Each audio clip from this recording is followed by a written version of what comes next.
In a time where India has set a daily global record with a 7-day average of nearly 350,000 COVID-19 infections, a religious organization in Ghana has defied the directive by the president not to host events with large gatherings to help curb the spread of coronavirus. Ghana, at the moment, has experienced a second wave of the pandemic as she struggles to get its second dose of vaccines. The seeming deviance of the Christ Embassy Church to hold service in the manner it did, allegedly undermining the COVID-19 protocols, flies in the face of the president's directive on the pandemic.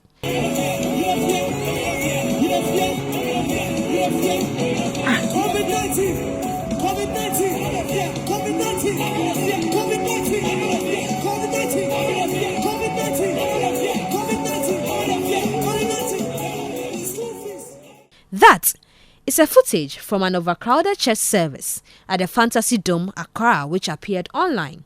But currently, the video, which was uploaded on YouTube, has been pulled down by the organizers. The said event was organized on April 30, 2021 by the Christ Embassy Youth Church Airport City, dubbed Pneumatica Nights 2021.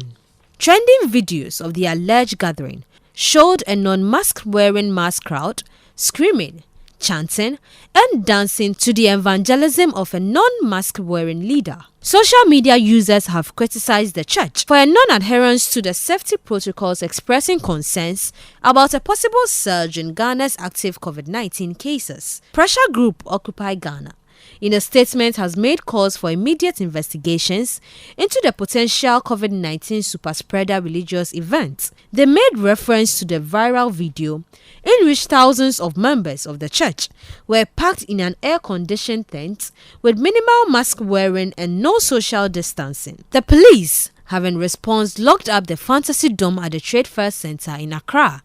They say they are investigating the issue, which they indicate was organized at the blind side of the police. So basically, we're investigating to know who the organizers are and anybody who might have contributed to the breach of the law, so that we put the people before court with the necessary evidence for them to be prosecuted. First of all, this was supposed to be a church service.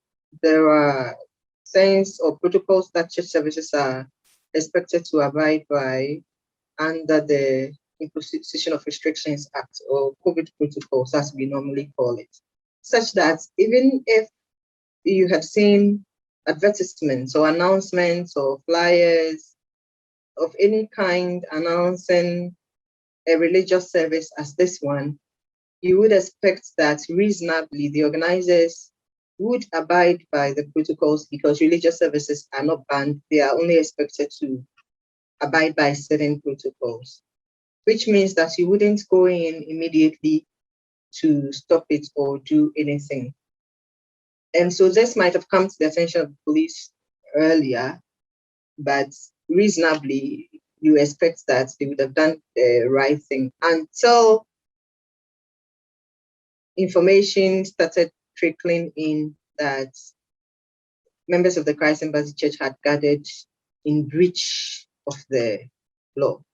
I understand that leaders are being questioned, and so I would say yes, police has been able to get some of the leaders, and we believe that there are many more of them who need to answer to our questions. Meanwhile, the Member of Parliament for Akim Suedro, Kennedy Osenyako, has described the situation as shocking, calling on authorities to penalize the church for exposing the country to COVID-19 at a time the country is battling the possibility of a third wave. It is very abhorrent to see a church which should know better that we are not in normal times. We need to respect directives which have been given out by the president.